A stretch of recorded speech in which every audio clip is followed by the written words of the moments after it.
بسم الله الرحمن الرحيم. ألف لام ميم. ذلك الكتاب لا ريب فيه هدى للمتقين الذين يؤمنون بالغيب ويقيمون الصلاة ومما رزقناهم ينفقون والذين يؤمنون بما أنزل إليك وما أنزل من قبلك وبالآخرة هم يوقنون أولئك على هدى من ربهم وأولئك هم المفلحون إن الذين كفروا سواء عليهم أأنذرتهم أم لم تنذرهم لا يؤمنون ختم الله على قلوبهم وعلى سمعهم وعلى أبصارهم غشاوة ولهم عذاب عظيم ومن الناس من يقول آمنا بالله وباليوم الآخر وما هم بمؤمنين يخادعون الله والذين آمنوا وما يخدعون إلا أنفسهم وما يشعرون في قلوبهم مرض فزادهم الله مرضا ولهم عذاب أليم بما كانوا يكذبون وإذا قيل لهم لا تفسدوا في الأرض قالوا إنما نحن مصلحون ألا إنهم هم المفسدون ولكن لا يشعرون وإذا قيل لهم آمنوا كما آمن الناس قالوا أنؤمن كما آمن السفهاء ألا إنهم هم السفهاء ولكن لا يعلمون وإذا لقوا الذين آمنوا قالوا آمنا وإذا خلوا إلى شياطينهم قالوا إنا معكم إنما نحن مستهزئون الله يستهزئ بهم ويمدهم في طغيانهم يعمهون أولئك الذين اشتروا الضلالة بالهدى فما ربحت تجارتهم وما كانوا مهتدين مثلهم كمثل الذي استوقد نارا فلما أضاءت ما حوله ذهب الله بنورهم وتركهم في ظلمات لا يبصرون صم بكم عمي فهم لا يرجعون أو كصيب من السماء فيه ظلمات ورعد وبرق يجعلون أصابعهم في آذانهم من الصواعق حذر الموت والله محيط بالكافرين يكاد البرق يخطف أبصارهم كلما أضاء لهم مشوا فيه وإذا أظلم عليهم قاموا ولو شاء الله لذهب بسمعهم وأبصارهم إن الله على كل شيء قدير يا أيها الناس اعبدوا ربكم الذي خلقكم والذين من قبلكم لعلكم تتقون الذي جعل لكم الأرض فراشا والسماء بناء وأنزل من السماء ماء فأخرج به من الثمرات رزقا لكم فلا تجعلوا لله أندادا وأنتم تعلمون وإن كنتم في ريب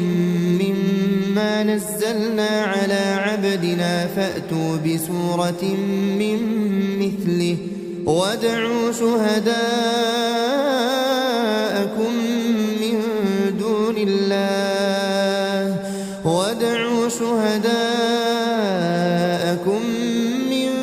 دون الله إن كنتم صادقين فإن لم تفعلوا ولن تفعلوا فاتقوا النار التي وقودها الناس والحجارة أعدت للكافرين وبشر الذين آمنوا وعملوا الصالحات أن لهم جنات تجري من تحتها الأنهار كلما رزقوا منها من ثمرة رزقا قالوا هذا الذي رزقنا من قبل وأتوا به متشابها ولهم فيها أزواج مطهرة وهم فيها خالدون إن الله لا يستحيي أن يضرب مثلا ما بعوضة فما فوقها فأما الذين آمنوا فيعلمون أنه الحق من ربهم وأما الذين كفروا فيقولون ماذا أراد الله بهذا مثلا يضل به كثيرا ويهدي به كثيرا وما يضل به إلا الفاسقين الذين ينقضون عهد الله من بعد ميثاقه ويقطعون ما أمر الله به أن يوصل ويفسدون في الأرض أولئك هم الخاسرون كيف تكفرون بالله وكنتم أمواتا فأحياكم ثم يميتكم ثم يحييكم ثم إليه ترجعون هو الذي خلق لكم ما في الأرض جميعا ثم استوى إلى السماء فسواهن 7 سماوات وهو بكل شيء عليم وإذ قال ربك للملائكة إني جاعل في الأرض خليفة قالوا أتجعل فيها من يفسد فيها ويسفك الدماء ونحن نسبح بحمدك ونقدس لك قال إني أعلم ما لا تعلمون وعلم آدم الأسماء كلها ثم عرضهم على الملائكة فقال أنبئوني بأسماء هؤلاء إن كنتم صادقين قالوا سبحانك لا علم لنا إلا ما علمتنا إنك أنت العليم الحكيم قال يا آدم أنبئهم بأسمائهم فلما أنبأهم بأسمائهم قال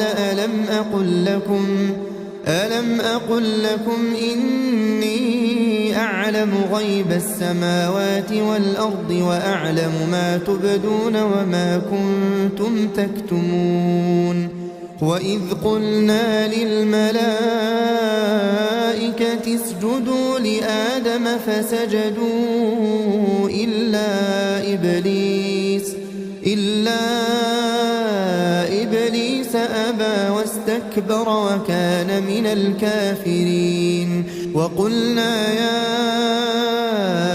آدم اسكن أنت وزوجك الجنة وكلا منها رغدا حيث شئتما ولا تقربا هذه الشجرة فتكونا من الظالمين فأزلهما الشيطان عنها فأخرجهما مما كانا فيه وقلنا اهبطوا بعضكم لبعض عدو ولكم في الأرض مستقر ومتاع إلى حين فتلقى آدم من ربه كلمات فتاب عليه إنه هو التواب الرحيم قلنا اهبطوا منها جميعا فإما يأتينكم مني هدى فمن تبع هداي فلا خوف عليهم ولا هم يحزنون والذين كفروا وكذبوا بآياتنا أولئك أصحاب النار هم فيها خالدون يا بني إسرائيل اذكروا نعمتي التي أنعمت عليكم وأوفوا بعهدي أوف بعهدكم وإياي فارهبون وآمنوا بما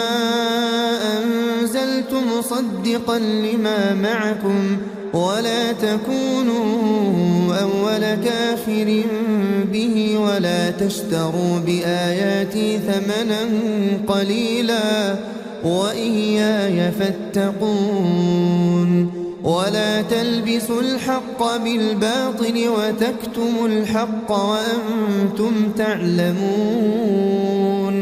وأقيموا الصلاة وآتوا الزكاة واركعوا مع الراكعين أتأمرون الناس بالبر وتنسون أنفسكم وأنتم تتلون الكتاب أفلا تعقلون واستعينوا بالصبر والصلاة وإنها لكبيرة إلا على الخاشعين الذين يظنون أنهم ملاقو ربهم وأنهم إليه راجعون يا بني إسرائيل اذكروا نعمتي التي أنعمت عليكم وأني فضلتكم على العالمين واتقوا يوما لا تجزي نفس عن نفس شيئا ولا يقبل منها شفاعة ولا يؤخذ منها عدل ولا هم ينصرون وإذ نجيناكم من آل فرعون يسومونكم سوء العذاب يذبحون أبناءكم ويستحيون نساءكم وفي ذلكم بلاء من ربكم عظيم وإذ فرقنا بكم البحر فأنجيناكم وأغرقنا آل فرعون وأنتم تنظرون وإذ واعدنا موسى 40 ليلة ثم اتخذتم العجل من بعده وأنتم ظالمون ثم عفونا عنكم من بعد ذلك لعلكم تشكرون وإذ آتينا موسى الكتاب والفرقان لعلكم تهتدون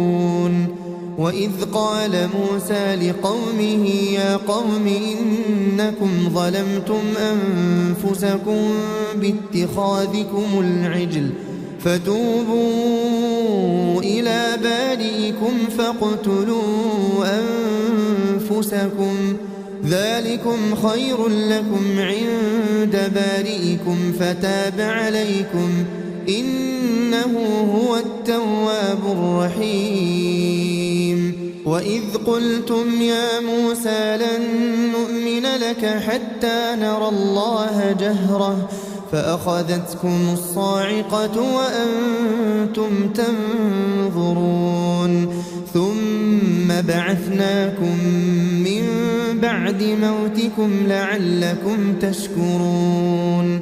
وظللنا عليكم الغمام وأنزلنا عليكم المن والسلوى كلوا من طيبات ما رزقناكم وما ظلمونا ولكن كانوا أنفسهم يظلمون وإذ قلنا ادخلوا هذه القرية فكلوا منها حيث شئتم رغدا وادخلوا الباب سجدا وقولوا حطة نغفر لكم خطاياكم وسنزيد المحسنين فبدل الذين ظلموا قولا غير الذي قيل لهم فأنزلنا على الذين ظلموا رجزا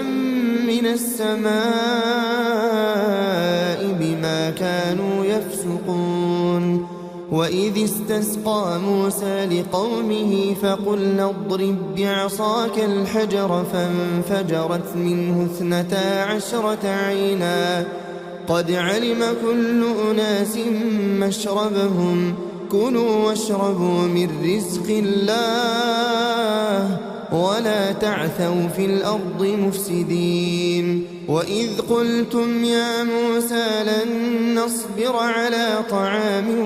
واحد فادع لنا ربك يخرج لنا مما تنبت الأرض من بقلها وقثائها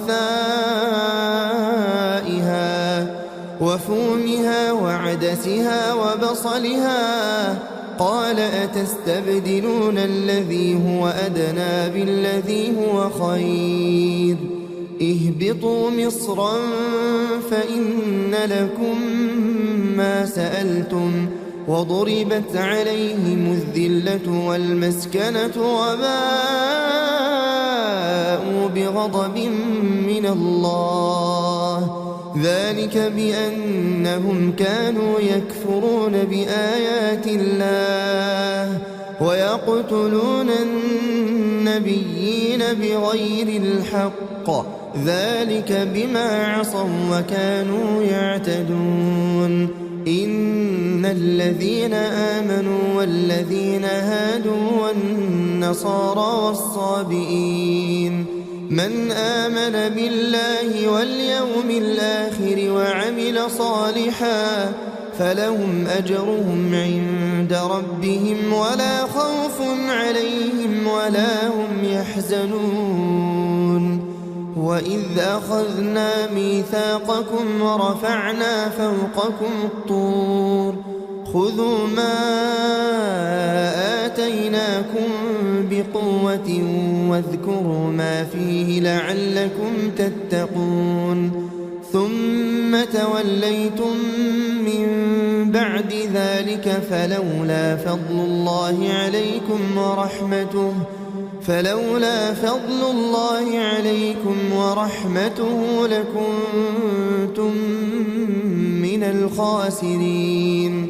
ولقد علمتم الذين اعتدوا منكم في السبت فقلنا لهم كونوا قردة خاسئين فجعلناها نكالا لما بين يديها وما خلفها وموعظة للمتقين. وإذ قال موسى لقومه إن الله يأمركم أن تذبحوا بقرة قالوا أتتخذنا هزوا قال أعوذ بالله أن أكون من الجاهلين. قالوا ادع لنا ربك يبين لنا ما هي قال إنه يقول إنها بقرة لا فارض ولا بكر عوان بين ذلك فافعلوا ما تؤمرون. قالوا ادع لنا ربك يبين لنا ما لونها قال إنه يقول إنها بقرة صفراء فاقع لونها تسر الناظرين. قالوا ادع لنا ربك يبين لنا ما هي إن البقرة شابه علينا وإنا إن شاء الله لمهتدون. قال إنه يقول إنها بقرة لا ذلول تثير الأرض ولا تسقي الحرث مسلمة لا شية فيها. قالوا الآن جئت بالحق فذبحوها وما كادوا يفعلون. وإذ قتلتم نفسا فادارأتم فيها والله مخرج ما كنتم تكتمون. فقلنا اضربوه ببعضها كذلك يحيي الله الموتى ويريكم آياته لعلكم تعقلون. ثم قست قلوبكم من بعد ذلك فهي كالحجارة أو أشد قسوة وإن من الحجارة لما يتفجر منه الأنهار وإن منها لما يشقق فيخرج منه الماء وإن منها لما يهبط من خشية الله وما الله بغافل عما تعملون. أفتطمعون أن يؤمنوا لكم وقد كان فريق منهم يسمعون كلام الله ثم يحرفونه من بعد ما عقلوه وهم يعلمون. وإذا لقوا الذين آمنوا قالوا آمنا وإذا خلا بعضهم إلى بعض قالوا أتحدثونهم بما فتح الله عليكم ليحاجوكم به عند ربكم أفلا تعقلون. أولا يعلمون أن الله يعلم ما يسرون وما يعلنون. ومنهم أميون لا يعلمون الكتاب إلا أماني وإن هم إلا يظنون. فويل للذين يكتبون الكتاب بأيديهم ثم يقولون هذا من عند الله ليشتروا به ثمنا قليلا فويل لهم مما كتبت أيديهم وويل لهم مما يكسبون. وقالوا لن تمسنا النار إلا أياما معدودة قل أتخذتم عند الله عهدا فلن يخلف الله عهده أم تقولون على الله ما لا تعلمون. بلى من كسب سيئة وأحاطت به خطيئته فأولئك أصحاب النار هم فيها خالدون والذين آمنوا وعملوا الصالحات أولئك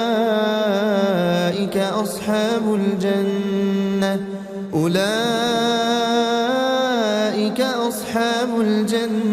هم فيها خالدون وإذ أخذنا ميثاق بني إسرائيل لا تعبدون إلا الله وبالوالدين إحسانا وذي القربى واليتامى والمساكين وقولوا للناس حسنا وأقيموا الصلاة وآتوا الزكاة ثم توليتم إلا قليلا منكم وأنتم معرضون وإذ أخذنا ميثاقكم لا تسفكون دماءكم ولا تخرجون أنفسكم من دياركم ثم أقررتم وأنتم تشهدون ثم أنتم هؤلاء تقتلون أنفسكم وتخرجون فريقا منكم من ديارهم تظاهرون عليهم بالإثم والعدوان وإن يأتوكم أسارى تفادوهم وهو محرم عليكم إخراجهم أفتؤمنون ببعض الكتاب وتكفرون ببعض فما جزاء من يفعل ذلك منكم إلا خزي في الحياة الدنيا ويوم القيامة يردون إلى أشد العذاب وما الله بغافل عما تعملون أولئك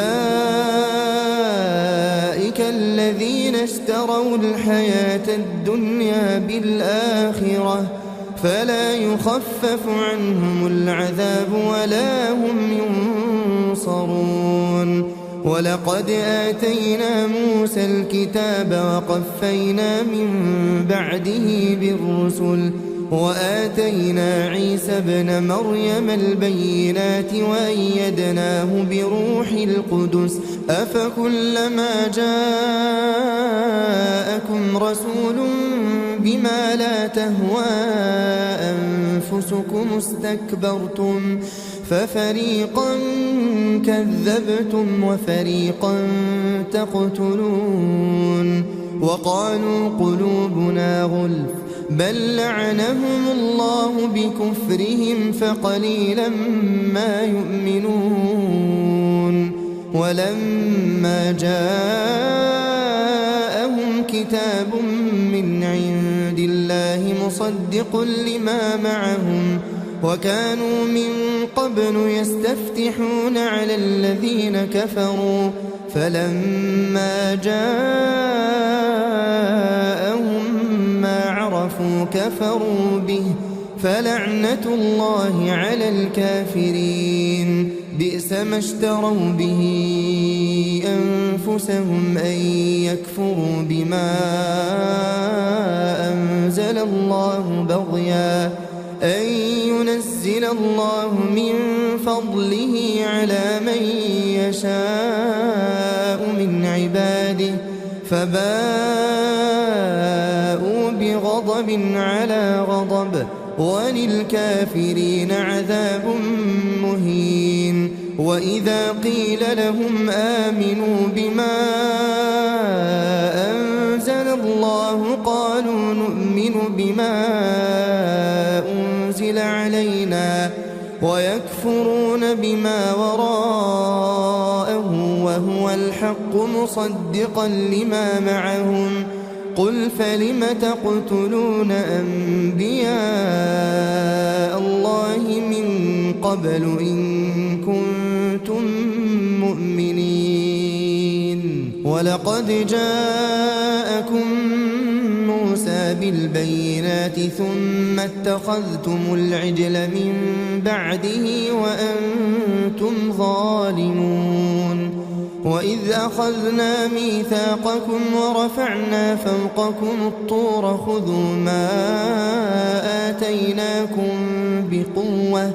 واسمعوا قالوا سمعنا وعصينا وأشربوا في قلوبهم العجل بكفرهم قل بئس ما يأمركم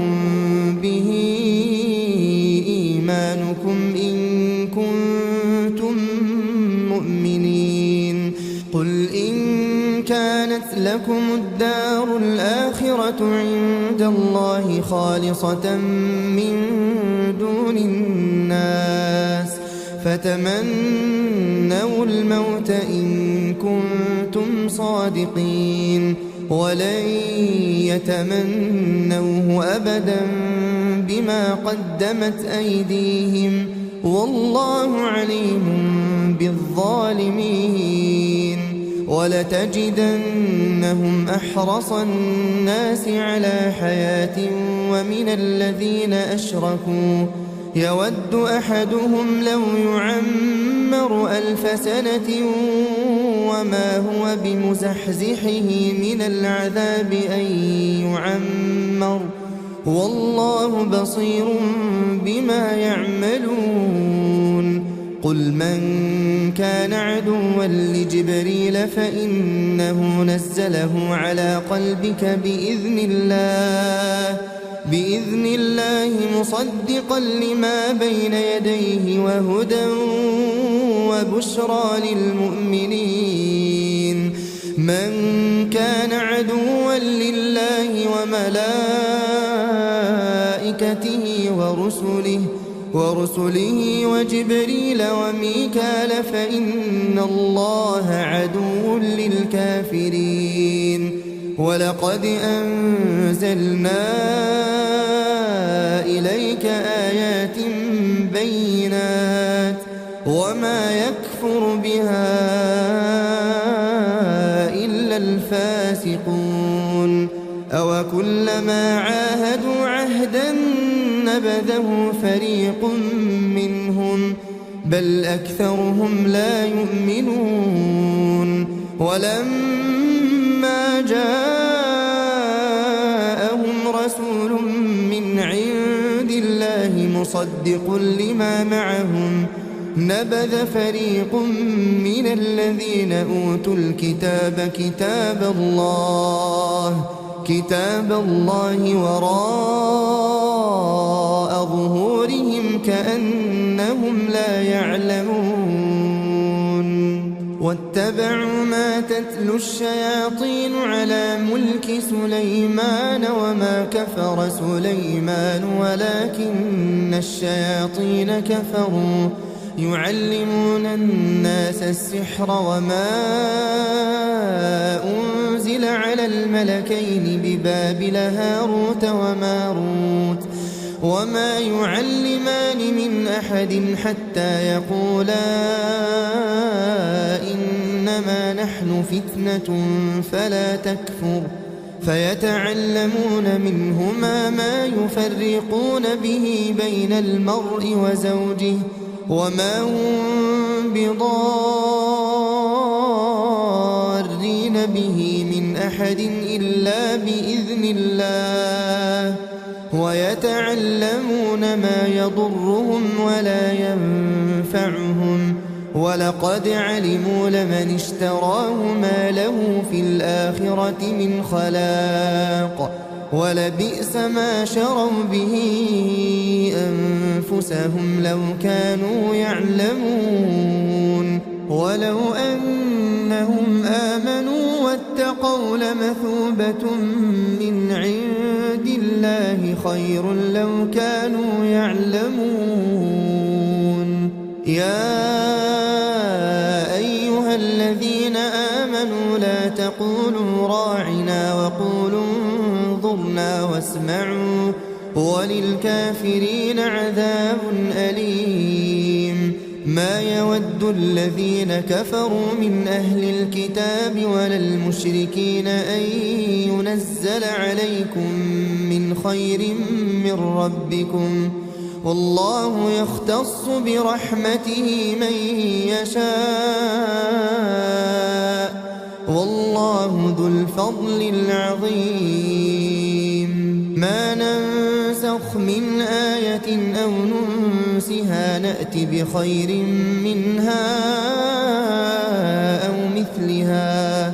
ألم تعلم أن الله على كل شيء قدير؟ ألم تعلم أن الله له ملك السماوات والأرض وما لكم من دون الله من ولي ولا نصير؟ أم تريدون أن تسألوا رسولكم كما سئل موسى من قبل؟ ومن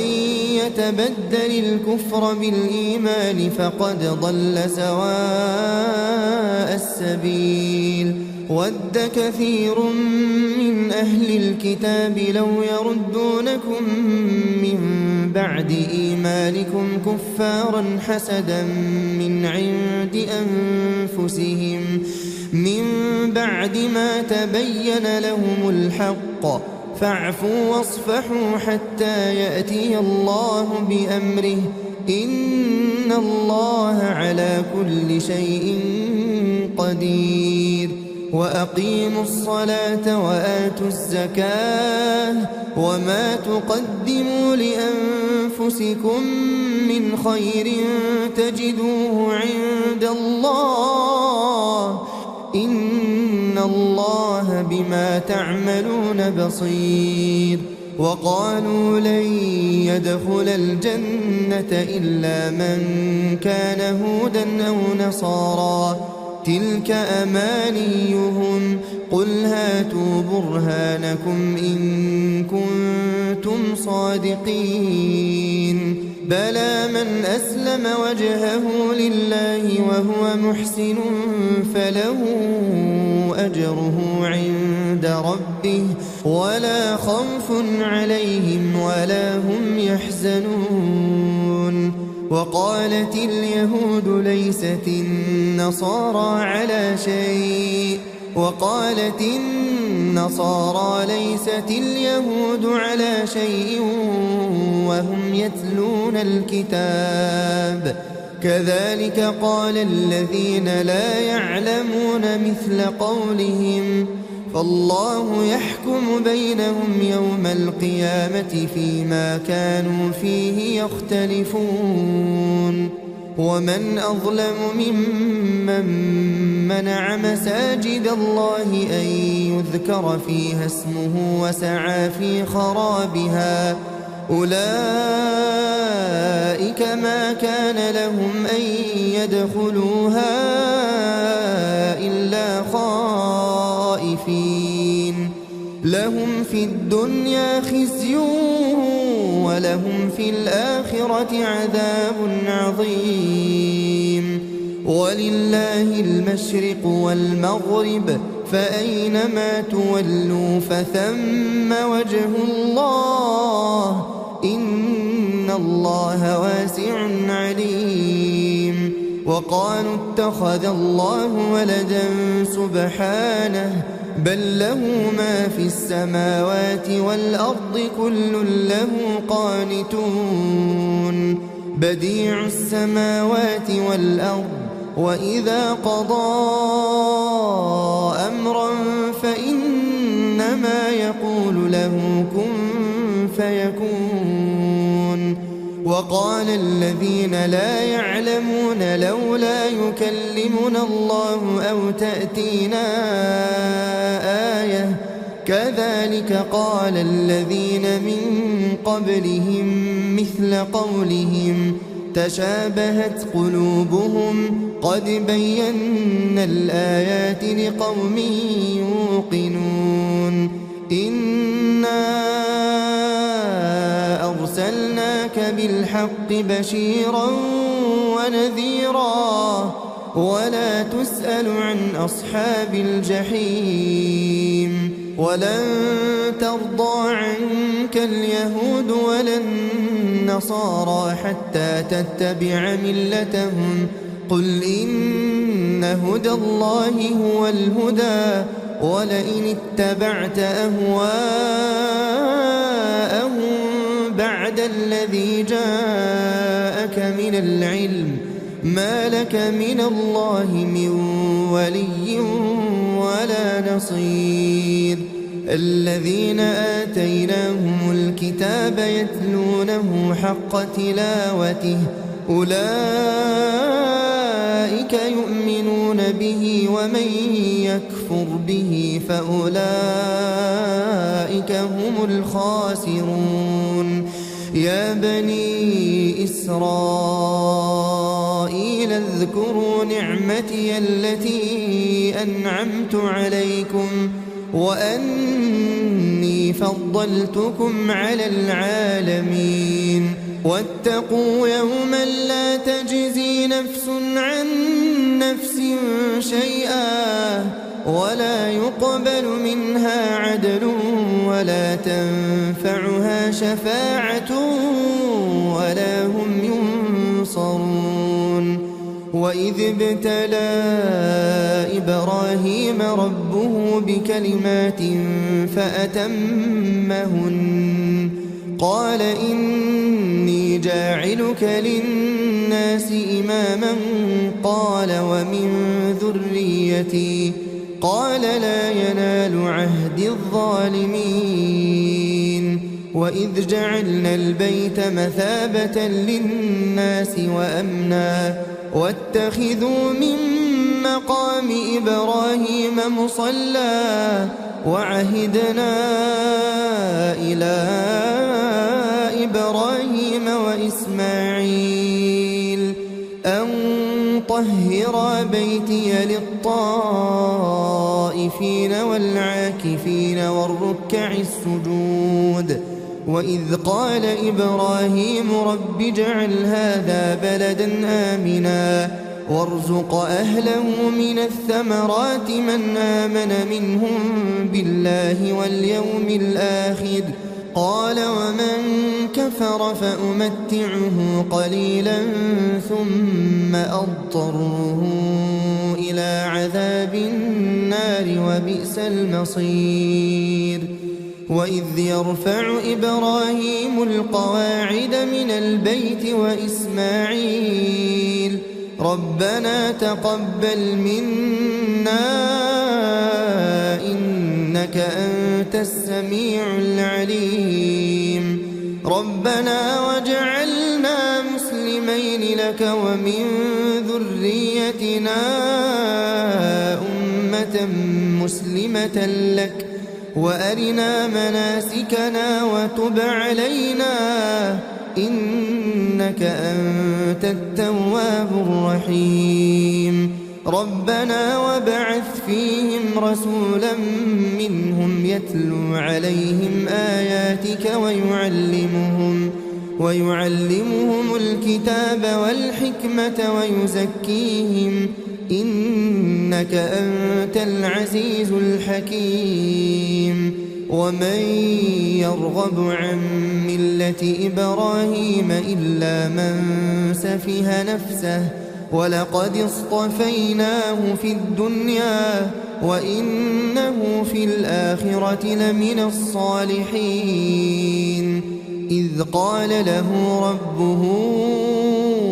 أسلم قال أسلمت لرب العالمين ووصى بها إبراهيم بنيه ويعقوب يا بني إن الله اصطفى لكم الدين فلا تموتن إلا وأنتم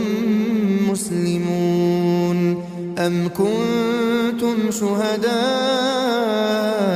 إذ حضر يعقوب الموت إذ قال لبنيه ما تعبدون من بعدي قالوا نعبد إلهك وإله آبائك إبراهيم وإسماعيل وإسحاق إلها واحدا ونحن له مسلمون تلك أمة قد خلت لها ما كسبت ولكم ما كسبتم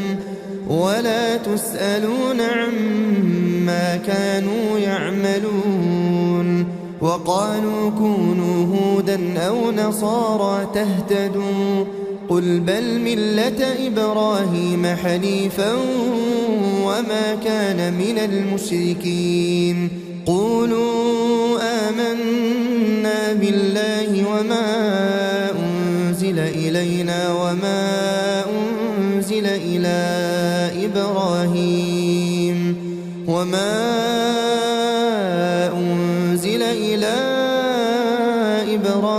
وإسماعيل وإسحاق ويعقوب والأسباط وما أوتي موسى وعيسى وما أوتي النبيون من ربهم لا نفرق بين أحد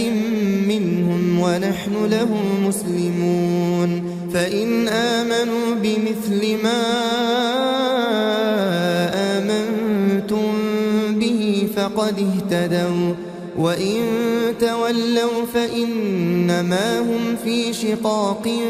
فسيكفيكهم الله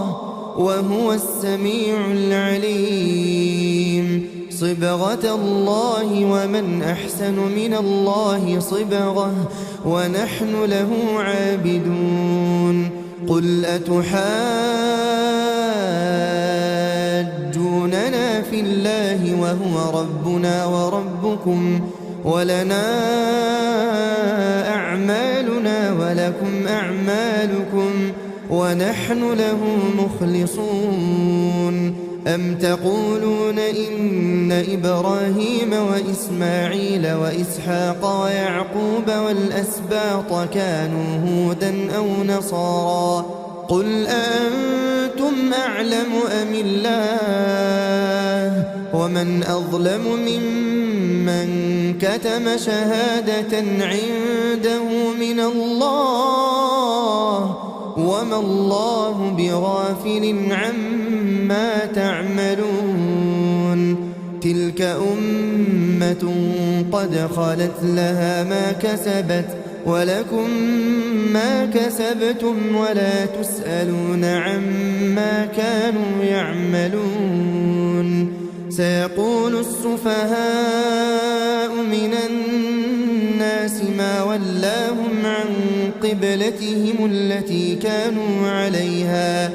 قل لله المشرق والمغرب يهدي من يشاء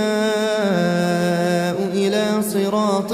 مستقيم وكذلك جعلناكم أمة وسطا لتكونوا شهداء على الناس ويكون الرسول عليكم شهيدا وما جعلنا القبلة التي كنت عليها إلا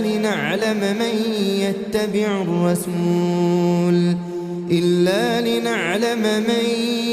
يتبع الرسول ممن ينقلب على عقبيه وإن كانت لكبيرة إلا على الذين هدى الله وما كان الله ليضيع إيمانكم إن الله بالناس لرءوف رحيم قد نرى تقلب وجهك في السماء فلنولينك قبلة ترضاها فول وجهك شطر المسجد الحرام وحيث ما كنتم فولوا وجوهكم شطره وإن الذين أوتوا الكتاب ليعلمون أنه الحق من ربهم وما الله بغافل عما يعملون ولئن أتيت الذين أوتوا الكتاب بكل آية ما تبعوا قبلتك وما أنت بتابع قبلتهم وما بعضهم بتابع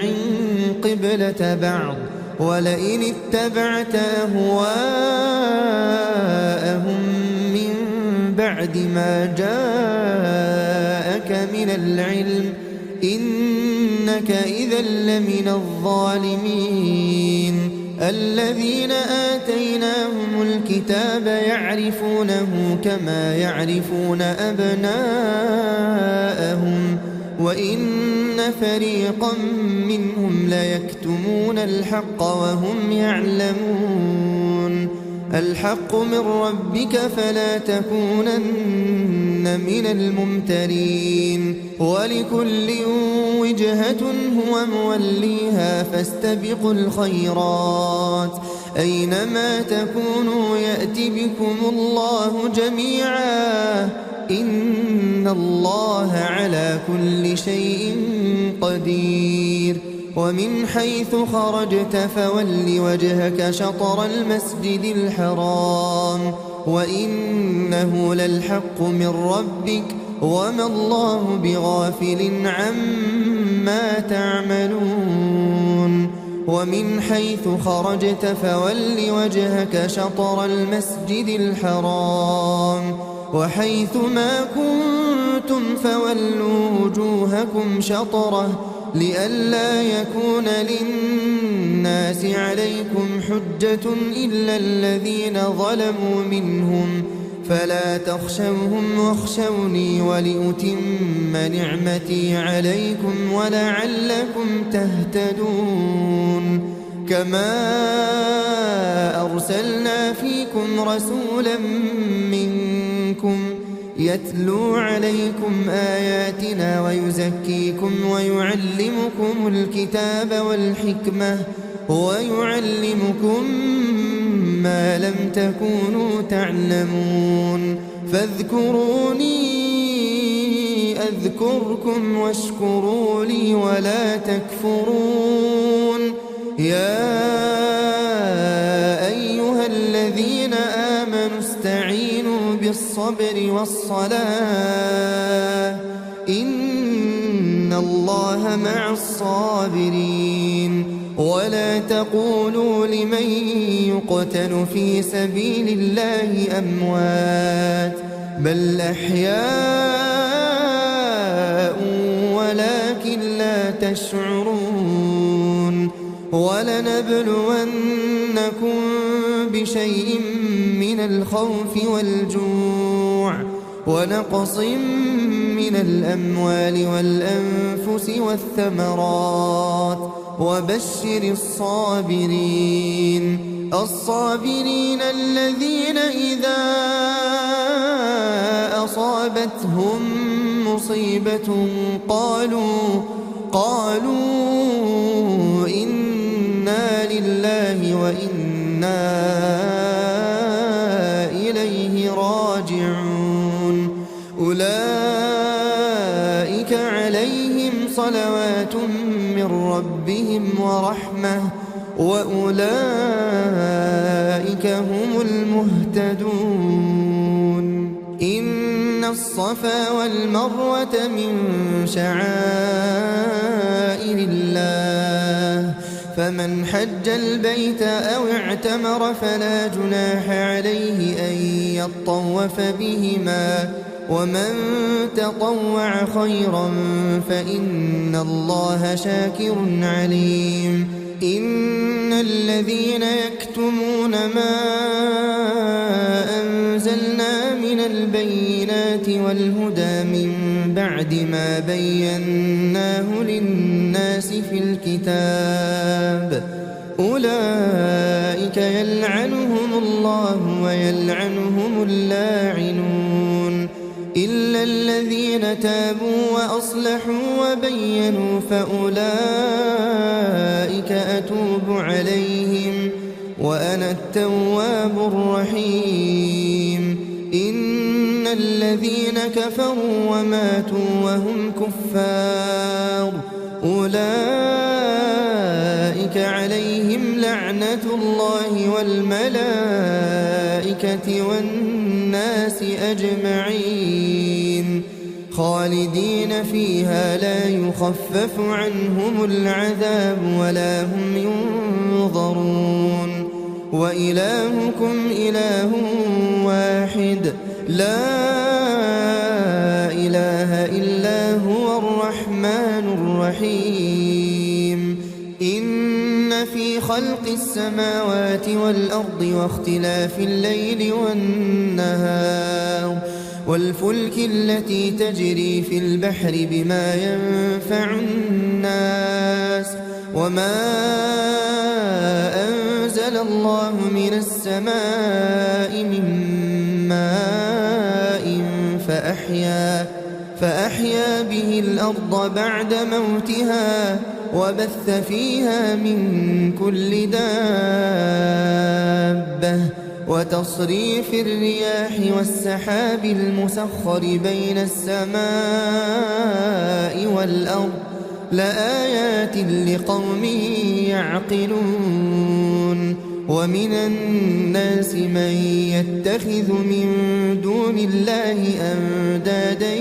يحبونهم كحب الله والذين آمنوا أشد حبا لله ولو يرى الذين ظلموا إذ يرون العذاب أن القوة لله جميعا وأن الله شديد العذاب إذ تبرأ الذين اتبعوا من الذين اتبعوا ورأوا العذاب وتقطعت بهم الأسباب وقال الذين اتبعوا لو أن لنا كرة فنتبرأ منهم كما تبرأوا منا كذلك يريهم الله أعمالهم حسرات عليهم وما هم بخارجين من النار يا أيها الناس كلوا مما في الأرض حلالا طيبا ولا تتبعوا خطوات الشيطان إنه لكم عدو مبين إنما يأمركم بالسوء والفحشاء وأن تقولوا على الله ما لا تعلمون وإذا قيل لهم اتبعوا ما أنزل الله قالوا بل نتبع ما ألفينا عليه آباءنا أولو كان آباؤهم لا يعقلون شيئا ولا يهتدون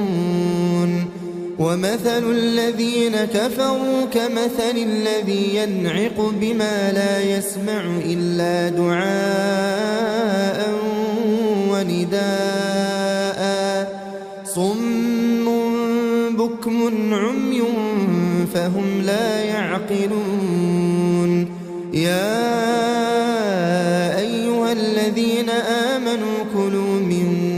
طيبات ما رزقناكم واشكروا لله إن كنتم إياه تعبدون إنما حرم عليكم الميتة والدم ولحم الخنزير وما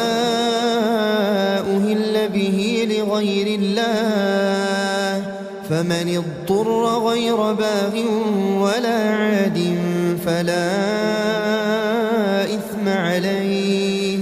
إن الله غفور رحيم إن الذين يكتمون ما أنزل الله من الكتاب ويشترون به ثمنا قليلا أولئك ما يأكلون في بطونهم إلا النار ولا يكلمهم الله يوم القيامة ولا يزكيهم ولهم عذاب أليم. أولئك الذين اشتروا الضلالة بالهدى والعذاب بالمغفرة فما أصبرهم على النار. ذلك بأن الله نزل الكتاب بالحق وإن الذين اختلفوا في الكتاب لفي شقاق بعيد. ليس البر أن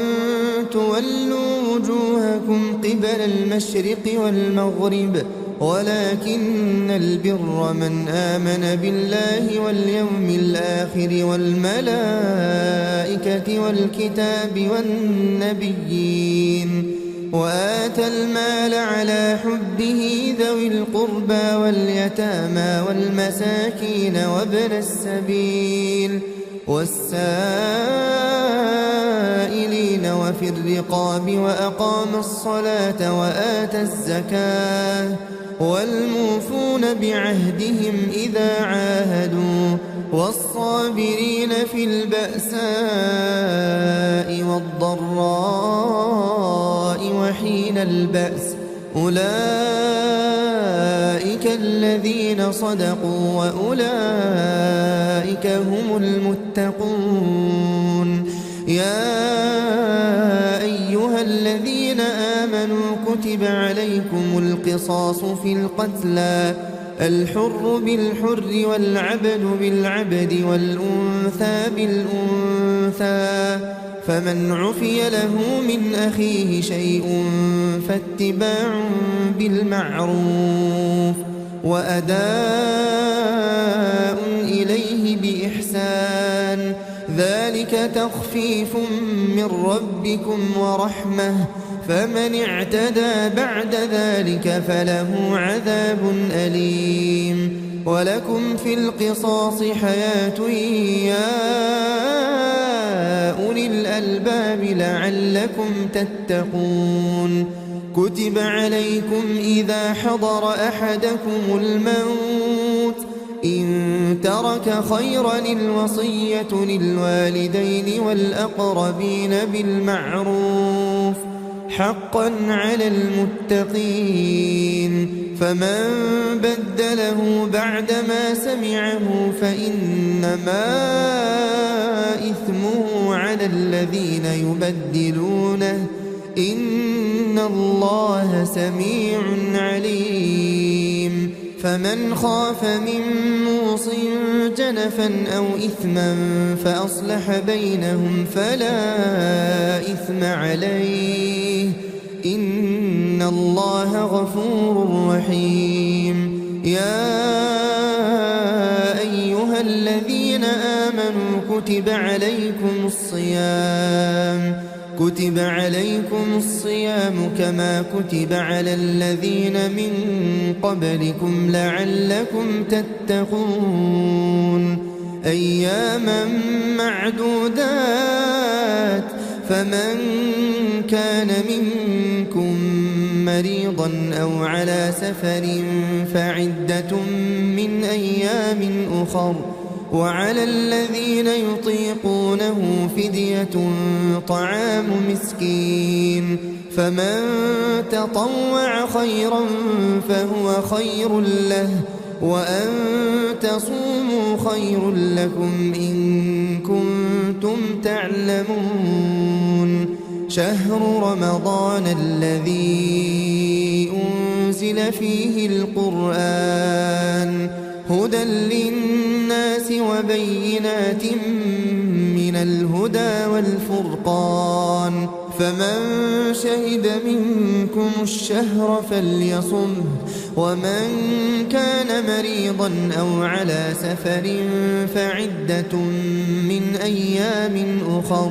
يريد الله بكم اليسر ولا يريد بكم العسر ولتكملوا العدة ولتكبروا الله على ما هداكم ولعلكم تشكرون. وإذا سألك عبادي عني فإني قريب أجيب دعوة الداع إذا دعان فليستجيبوا لي وليؤمنوا بي لعلهم يرشدون. أحل لكم ليلة الصيام الرفث إلى نسائكم هن لباس لكم وأنتم لباس لهن علم الله أنكم كنتم تختانون أنفسكم فتاب عليكم وعفى عنكم فالآن باشروهن وابتغوا ما كتب الله لكم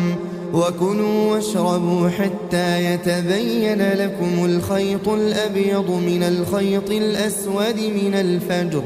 ثم أتموا الصيام إلى الليل ولا تباشروهن وأنتم عاكفون في المساجد تلك حدود الله فلا تقربوها كذلك يبين الله آياته للناس لعلهم يتقون. ولا تأكلوا أموالكم بينكم بالباطل وتدلوا بها إلى الحكام لتأكلوا فريقا من أموال الناس بالإثم وأنتم تعلمون. يسألونك عن الأهلة قل هي مواقيت للناس والحج وليس البر بأن تأتوا البيوت من ظهورها ولكن البر من اتقى وأتوا البيوت من أبوابها واتقوا الله لعلكم تفلحون. وقاتلوا في سبيل الله الذين يقاتلونكم ولا تعتدوا إن الله لا يحب المعتدين. واقتلوهم حيث ثقفتموهم وأخرجوهم من حيث أخرجوكم والفتنة أشد من القتل ولا تقاتلوهم عند المسجد الحرام حتى يقاتلوكم فيه فإن قاتلوكم فاقتلوهم كذلك جزاء الكافرين. فإن انتهوا فإن الله غفور رحيم. وقاتلوهم حتى لا تكون فتنة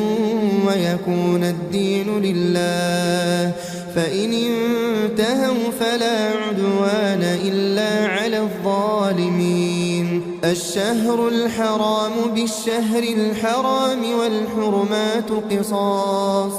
فمن اعتدى عليكم فاعتدوا عليه بمثل ما اعتدى عليكم واتقوا الله واعلموا أن الله مع المتقين. وأنفقوا في سبيل الله ولا تلقوا بأيديكم إلى التهلكة وأحسنوا إن الله يحب المحسنين. وأتموا الحج والعمرة لله فإن أحصرتم فما استيسر من الهدي ولا تحلقوا رؤوسكم حتى يبلغ الهدي محله فمن كان منكم مريضا أو به أذى من رأسه ففدية من صيام أو صدقة أو نسك فإذا أمنتم فمن تمتع بالعمرة إلى الحج فما استيسر من الهدي فمن لم يجد فصيام 3 أيام في الحج و7 إذا رجعتم تلك 10 كاملة ذلك لمن لم يكن أهله حاضر المسجد الحرام. واتقوا الله واعلموا أن الله شديد العقاب. الحج أشهر معلومات فمن فرض فيهن الحج فلا رفث ولا فسوق ولا جدال في الحج وما تفعلوا من خير يعلمه الله وتزودوا فإن خير الزاد التقوى واتقون يا أولي الألباب ليس عليكم جناح أن تبتغوا فضلا من ربكم فإذا أفضتم من عرفات فاذكروا الله عند المشعر الحرام واذكروه كما هداكم وإن كنتم من قبله لمن الضالين ثم أفيضوا من حيث أفاض الناس واستغفروا الله إن الله غفور رحيم فإذا قضيتم مناسككم فاذكروا الله كذكركم آباءكم أو أشد ذكرا فمن الناس من يقول ربنا آتنا في الدنيا وما له في الآخرة من خلاق ومنهم من يقول ربنا آتنا في الدنيا حسنة وفي الآخرة حسنة وقنا عذاب النار أولئك لهم نصيب مما كسبوا والله سريع الحساب واذكروا الله في أيام معدودات فمن تعجل في يومين فلا إثم عليه ومن تأخر فلا إثم عليه لمن اتقى واتقوا الله واعلموا أنكم إليه تحشرون ومن الناس من يعجبك قوله في الحياة الدنيا ويشهد الله على ما في قلبه وهو ألد الخصام وإذا تولى سعى في الأرض ليفسد فيها ويهلك الحرث والنسل والله لا يحب الفساد وإذا قيل له اتق الله أخذته العزة بالإثم فحسبه جهنم ولبئس المهاد ومن الناس من يشري نفسه ابتغاء مرضات الله والله رؤوف بالعباد يا أيها الذين آمنوا ادخلوا في السلم كافة ولا تتبعوا خطوات الشيطان إنه لكم عدو مبين فإن زللتم من بعد ما جاءتكم البينات فاعلموا أن الله عزيز حكيم هل ينظرون إلا أن يأتيهم الله في ظلل من الغمام والملائكة وقضي الأمر وإلى الله ترجع الأمور سل بني إسرائيل كم آتيناهم من آية بينة ومن يبدل نعمة الله من بعد ما جاءته فإن الله شديد العقاب زين للذين كفروا الحياة الدنيا ويسخرون من الذين آمنوا والذين اتقوا فوقهم يوم القيامة والله يرزق من يشاء بغير حساب. كان الناس أمة واحدة فبعث الله النبيين مبشرين ومنذرين وأنزل معهم الكتاب بالحق ليحكم بين الناس فيما اختلفوا فيه وما اختلف فيه إلا الذين أوتوه من بعد ما جاءتهم البينات بغيا بينهم فهدى الله الذين آمنوا لما اختلفوا فيه من الحق بإذنه والله يهدي من يشاء إلى صراط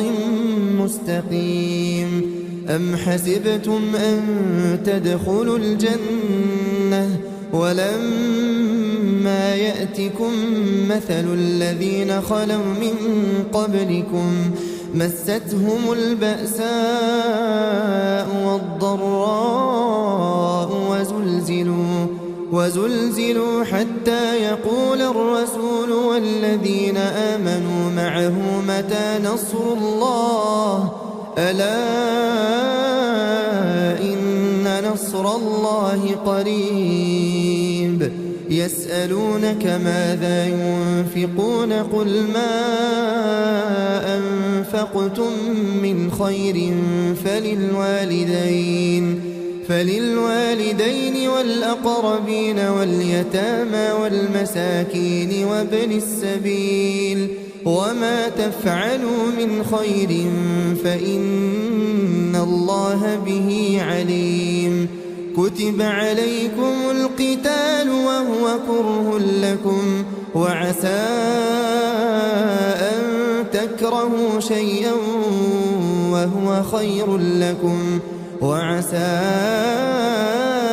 أن تحبوا شيئا وهو شر لكم والله يعلم وأنتم لا تعلمون. يسألونك عن الشهر الحرام قتال فيه قل قتال فيه كبير وصد عن سبيل الله وكفر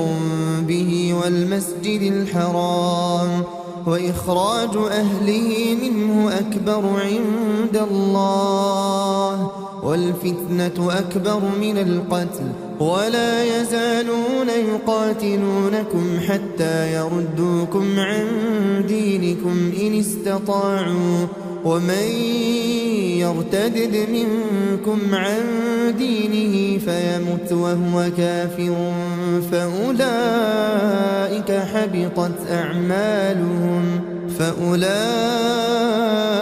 حبطت أعمالهم في الدنيا والآخرة وأولئك أصحاب النار هم فيها خالدون. إن الذين آمنوا والذين هاجروا وجاهدوا في سبيل الله أولئك يرجون رحمة الله والله غفور رحيم. يسألونك عن الخمر والميسر قل فيهما إثم كبير ومنافع للناس وإثمهما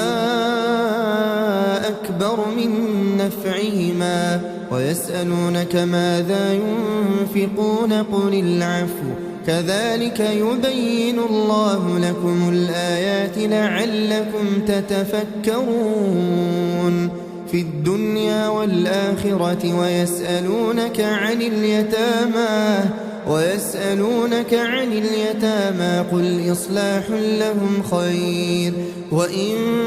تخالطوهم فإخوانكم والله يعلم المفسد من المصلح ولو شاء الله لأعنتكم إن إن الله عزيز حكيم ولا تنكحوا المشركات حتى يؤمنوا ولأمة مؤمنة خير من مشركة ولو أعجبتكم ولا تنكحوا المشركين حتى يؤمنوا ولعبد مؤمن خير من مشرك ولو أعجبكم أولئك يدعون إلى النار والله يدعو إلى الجنة والمغفرة بإذنه ويبين آياته للناس لعلهم يتذكرون ويسألونك عن المحيض قل هو أذى فاعتزلوا النساء في المحيض ولا تقربوهن حتى يطهرن فإذا تطهرن فأتوهن من حيث أمركم الله إن الله يحب التوابين ويحب المتطهرين نساؤكم حرث لكم فأتوا حرثكم أنى شئتم وقدموا لأنفسكم واتقوا الله واعلموا أنكم ملاقوه وبشر المؤمنين ولا تجعلوا الله عرضة لأيمانكم أن تبروا وتتقوا وتصلحوا بين الناس والله سميع عليم لا يؤاخذكم الله باللغو في أيمانكم ولكن يؤاخذكم بما كسبت قلوبكم والله غفور حليم للذين يؤلون من نسائهم تربص 4 أشهر فإن فاءوا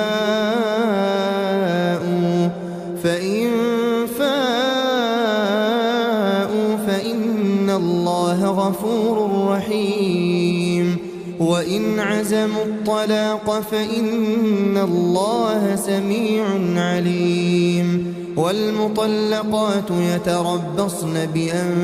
بأنفسهن 3 قروء ولا يحل لهن أن يكتمن ما خلق الله في أرحامهن إن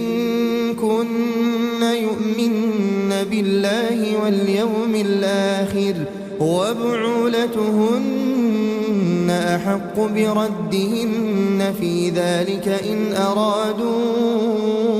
إصلاحا ولهن مثل الذي عليهن بالمعروف وللرجال عليهن درجة والله عزيز حكيم الطلاق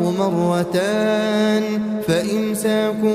بمعروف أو تسريح بإحسان ولا يحل لكم أن تأخذوا مما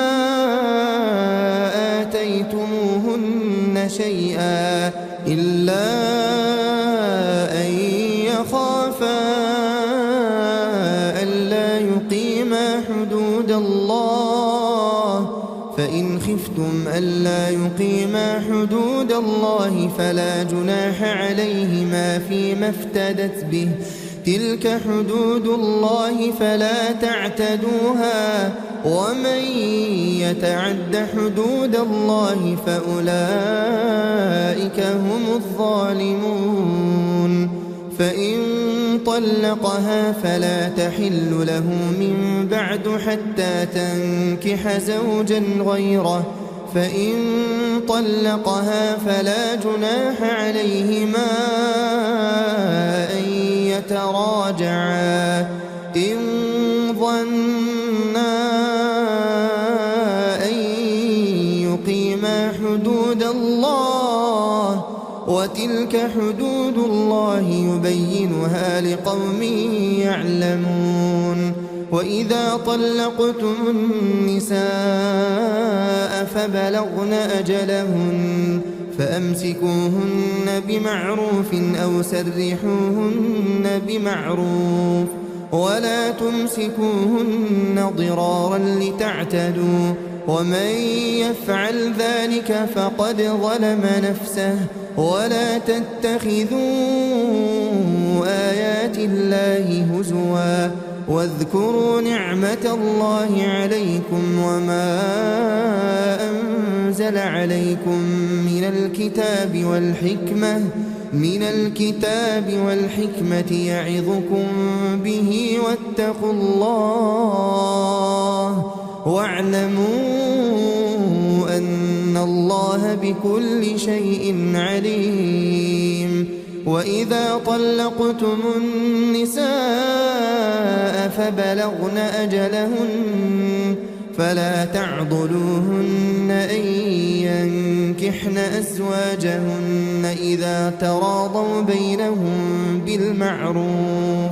ذلك يوعظ به من كان منكم يؤمن بالله واليوم الآخر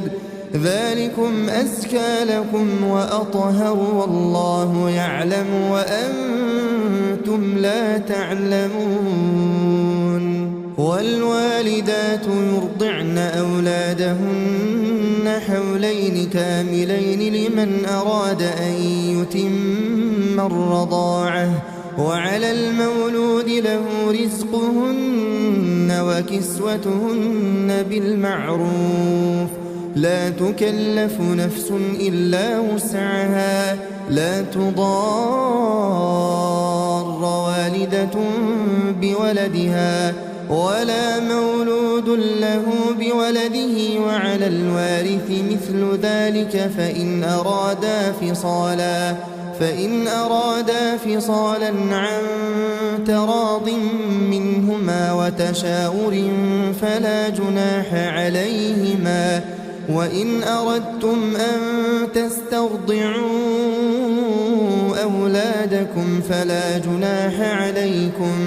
فلا جناح عليكم إذا سلمتم ما آتيتم بالمعروف واتقوا الله واعلموا أن الله بما تعملون بصير والذين يتوفون منكم ويذرون أزواجا يتربصن بأنفسهن 4 أشهر وعشرا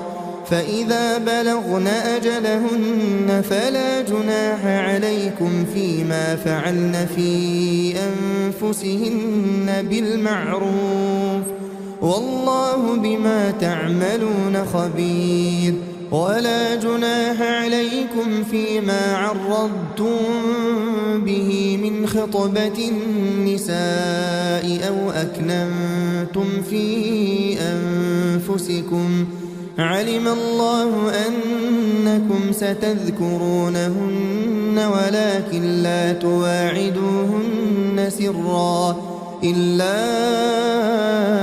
أن تقولوا قولا معروفا ولا تعزموا عقدة النكاح حتى يبلغ الكتاب أجله واعلموا أن الله يعلم ما في أنفسكم فاحذروه واعلموا أن الله غفور حليم لا جناح عليكم إن طلقتم النساء ما لم تمسوهن أو تفرضوا لهن فريضة ومتعوهن على الموسع قدره وعلى المقتر قدره متاعا بالمعروف حقا على المحسنين وإن طلقتموهن من قبل أن تمسوهن وقد فرضتم لهن فنصف ما فرضتم إلا أن يعفون أو يعفو الذي بيده عقدة النكاح وأن تعفوا أقرب للتقوى ولا تنسوا الفضل بينكم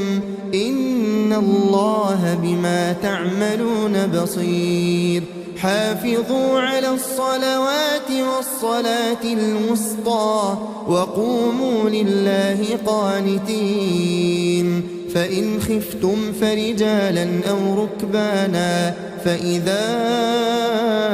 أمنتم فاذكروا الله كما علمكم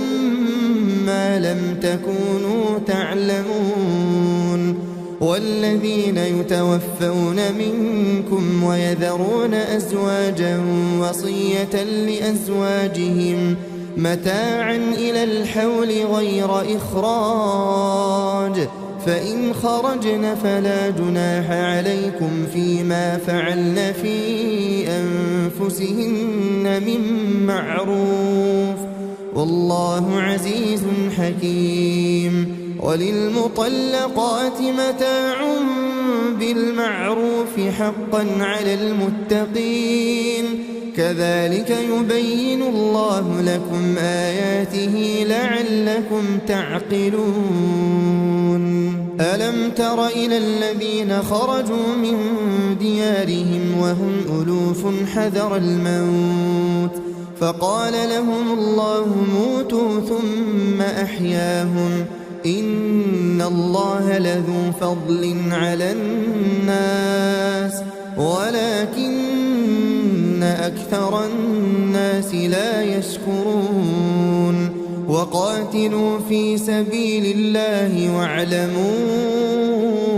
أن الله سميع عليم من ذا الذي يقرض الله قرضا حسنا فيضاعفه له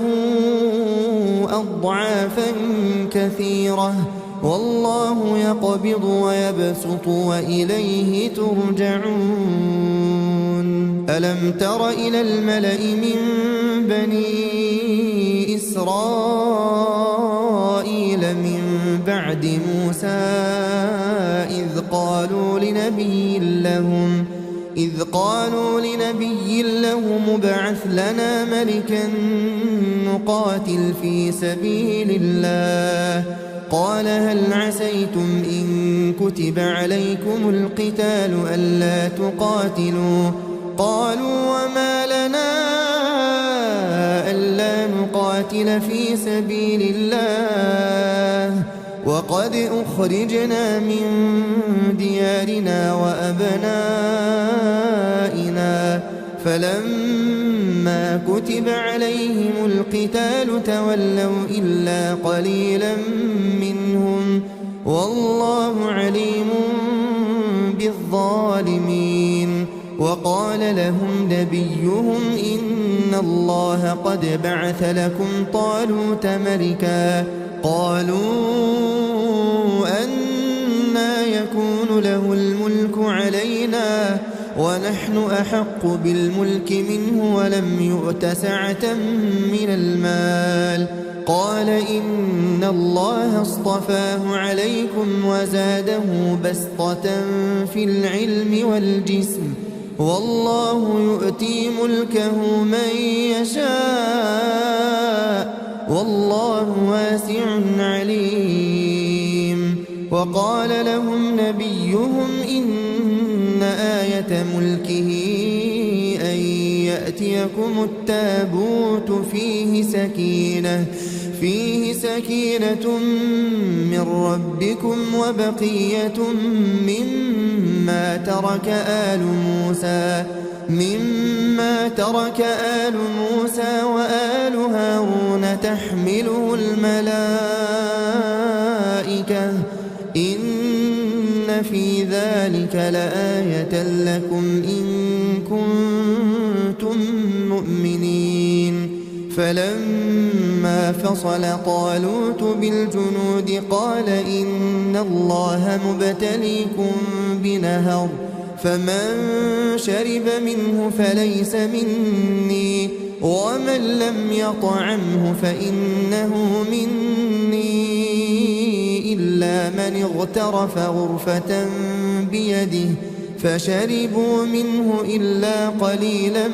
منهم فلما جاوزه هو والذين آمنوا معه قالوا لا طاقة لنا اليوم بجالوت وجنوده قال الذين يظنون أنهم ملاقو الله كم من فئة قليلة غلبت فئة كثيرة بإذن الله والله مع الصابرين. ولما برزوا لجالوت وجنوده قالوا ربنا أفرغ علينا صبرا وثبت أقدامنا وانصرنا على القوم الكافرين فهزموهم بإذن الله وقتل داود جالوت وآتاه الله الملك والحكمة وعلمه مما يشاء ولولا دفع الله الناس بعضهم ببعض لفسدت الأرض ولكن الله ذو فضل على العالمين. تلك آيات الله نتلوها عليك بالحق وإنك لمن المرسلين. تلك الرسل فضلنا بعضهم على بعض منهم من كلم الله ورفع بعضهم درجات وآتينا عيسى ابن مريم البينات وأيدناه بروح القدس ولو شاء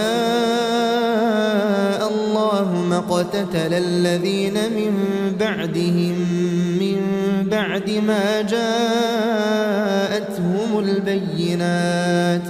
ولكن اختلفوا فمنهم من آمن ومنهم من كفر ولو شاء الله ما اقتتلوا ولكن الله يفعل ما يريد. يا أيها الذين آمنوا أنفقوا مما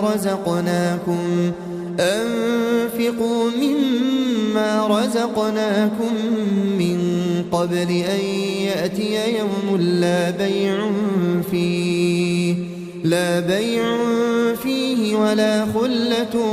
ولا شفاعة والكافرون هم الظالمون. الله لا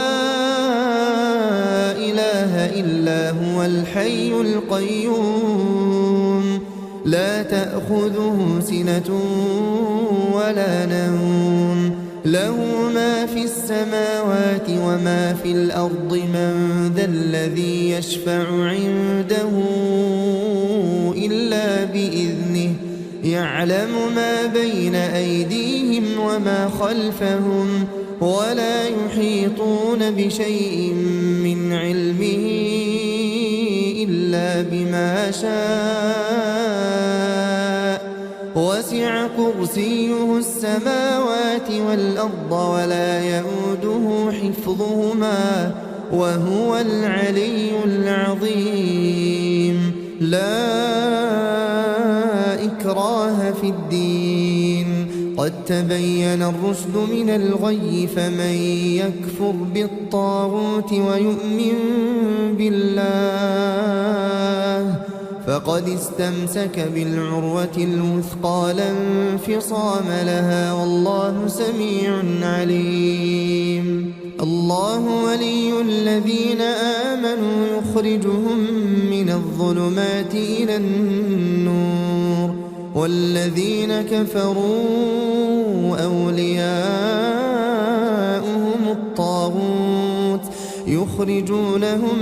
من النور إلى الظلمات أولئك أصحاب النار هم فيها خالدون ألم تر إلى الذي حاج إبراهيم في ربه أن آتاه الله الملك إذ قال إبراهيم ربي الذي يحيي ويميت قال أنا أحيي وأميت قال إبراهيم فإن الله يأتي بالشمس من المشرق فأت بها من المغرب فبهت الذي كفر والله لا يهدي القوم الظالمين أو كالذي مر على قرية وهي خاوية على عروشها قال أنى يحيي هذه الله بعد موتها فأماته الله 100 عام ثم بعثه قال كم لبثت قال لبثت يوما أو بعض يوم قال بل لبثت 100 عام فانظر إلى طعامك وشرابك لم يتسنه وانظر إلى حمارك ولنجعلك آية للناس وانظر إلى العظام كيف ننشزها ثم نكسوها لحما فلما تبين له قال أعلم أن الله على كل شيء قدير وإذ قال إبراهيم رب أرني كيف تحيي الموتى قال أولم تؤمن قال بلى ولكن ليطمئن قلبي قال فخذ 4 من الطير فصرهن إليك ثم اجعل على كل جبل منهن جزءا ثم ادعهن يأتينك سعيا واعلم أن الله عزيز حكيم مثل الذين ينفقون أموالهم في سبيل الله كمثل حبة أنبتت 7 سنابل في كل سنبلة 100 حبة والله يضاعف لمن يشاء والله واسع عليم الذين ينفقون أموالهم في سبيل الله ثم لا يتبعون ما أنفقوا منا ولا أذى لهم أجرهم عند ربهم ولا خوف عليهم ولا هم يحزنون قول معروف ومغفرة خير من صدقة يتبعها أذى والله غني حليم يا أيها الذين آمنوا لا تبطلوا صدقاتكم بالمن والأذى كالذي ينفق ماله رئاء الناس ولا يؤمن بالله واليوم الآخر فمثله كمثل صفوان عليه تراب فأصابه وابل فتركه صلدا لا يقدرون على شيء مما كسبوا والله لا يهدي القوم الكافرين ومثل الذين ينفقون أموالهم ابتغاء مرضات الله وتثبيتا من أنفسهم كمثل جنة بربوة أصابها وابل فآتت أكلها ضعفين فإن لم يصبها وابل فطل والله بما تعملون بصير أيود أحدكم أن تكون له جنة من نخيل وأعناب تجري من تحتها الأنهار له فيها من كل الثمرات وأصابه الكبر وله ذرية ضعفاء فأصابها إعصار فيه نار فاحترقت كذلك يبين الله لكم الآيات لعلكم تتفكرون يا أيها الذين آمنوا أنفقوا من طيبات ما كسبتم ومما أخرجنا لكم من الأرض ولا تيمموا الخبيث منه تنفقون ولستم بآخذيه إلا أن تغمضوا فيه واعلموا أن الله غني حميد الشيطان يعدكم الفقر ويأمركم بالفحشاء والله يعدكم مغفرة منه وفضلا والله واسع عليم يؤتي الحكمة من يشاء ومن يؤت الحكمة فقد أوتي خيرا كثيرا وما يذكر إلا أولو الألباب وما أنفقتم من نفقة أو نذرتم من نذر فإن الله يعلمه وما للظالمين من أنصار إن تبدوا الصدقات فنعما هي وإن تخفوها وتؤتوها الفقراء فهو خير لكم ويكفر عنكم من سيئاتكم والله بما تعملون خبير ليس عليك هداهم ولكن الله يهدي من يشاء وما تنفقوا من خير فلأنفسكم وما تنفقون إلا ابتغاء وجه الله وما تنفقوا من خير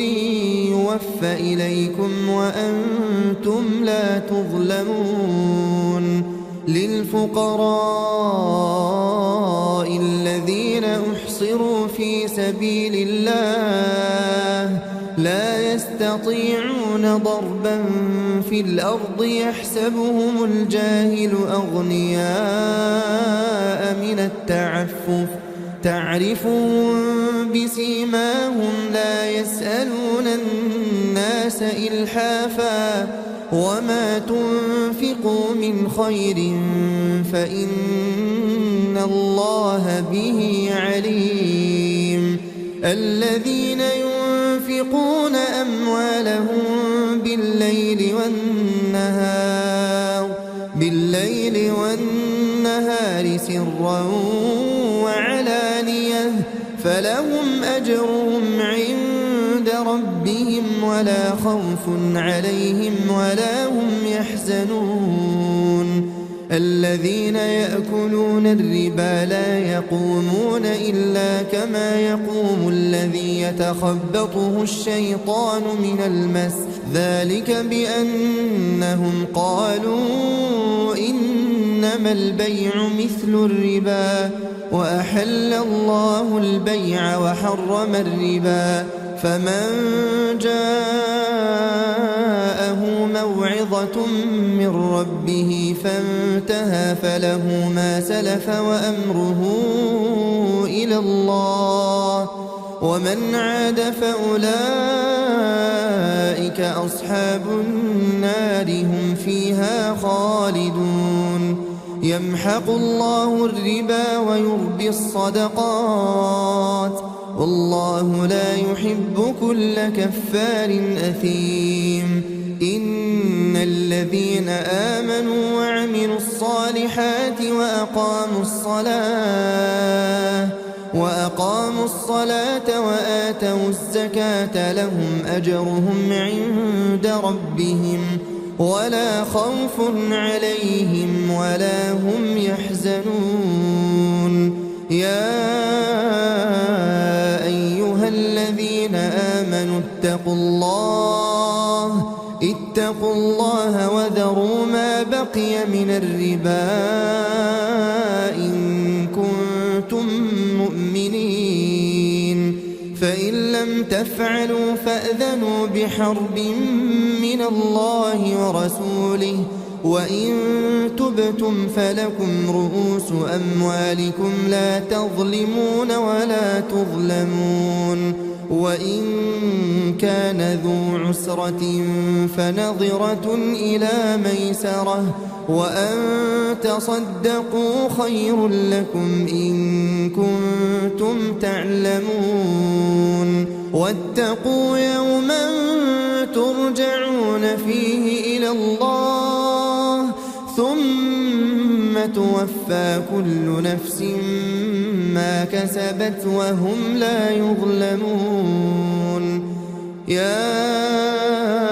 أيها الذين آمنوا إذا تداينتم بدين إلى أجل مسمى فاكتبوه وليكتب بينكم كاتب بالعدل ولا يأب كاتب أن يكتب كما علمه الله فليكتب وليملل الذي عليه الحق وليتق الله ربه ولا يبخس منه شيئا فإن كان الذي عليه الحق سفيها أو ضعيفا أو لا يستطيع أن يمل هو فليملل وليه بالعدل واستشهدوا شهيدين من رجالكم فإن لم يكونا رجلين فرجل وامرأتان ممن ترضون من الشهداء أن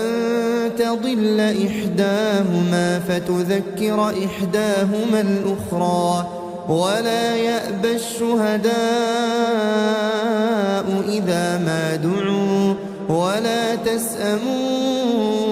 أن تكتبوه صغيرا أو كبيرا إلى أجله ذلكم أقسط عند الله وأقوم للشهادة وأدنى ألا ترتابوا إلا أن تكون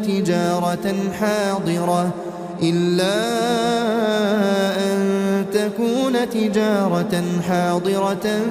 تديرونها بينكم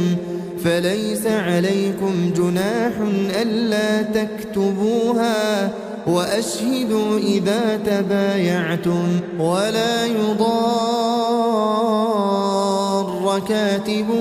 ولا شهيد وإن تفعلوا فإنه فسوق بكم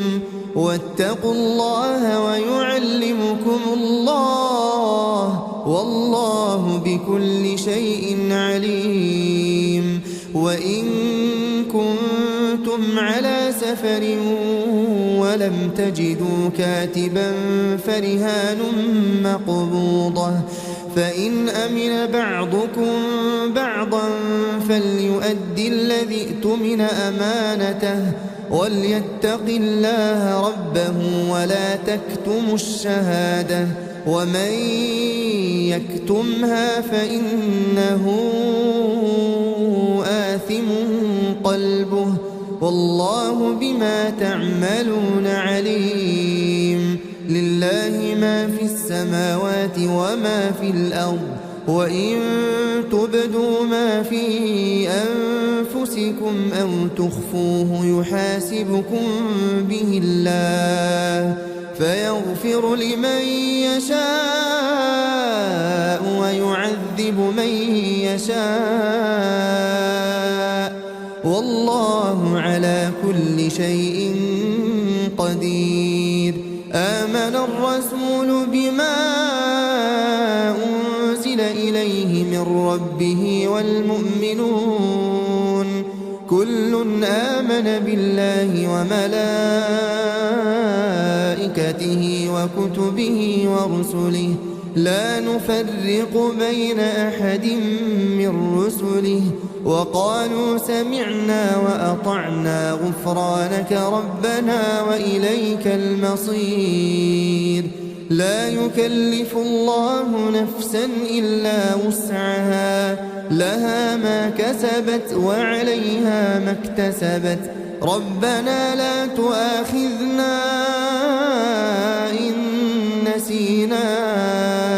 أو أخطأنا ربنا ولا تحمل علينا إصرا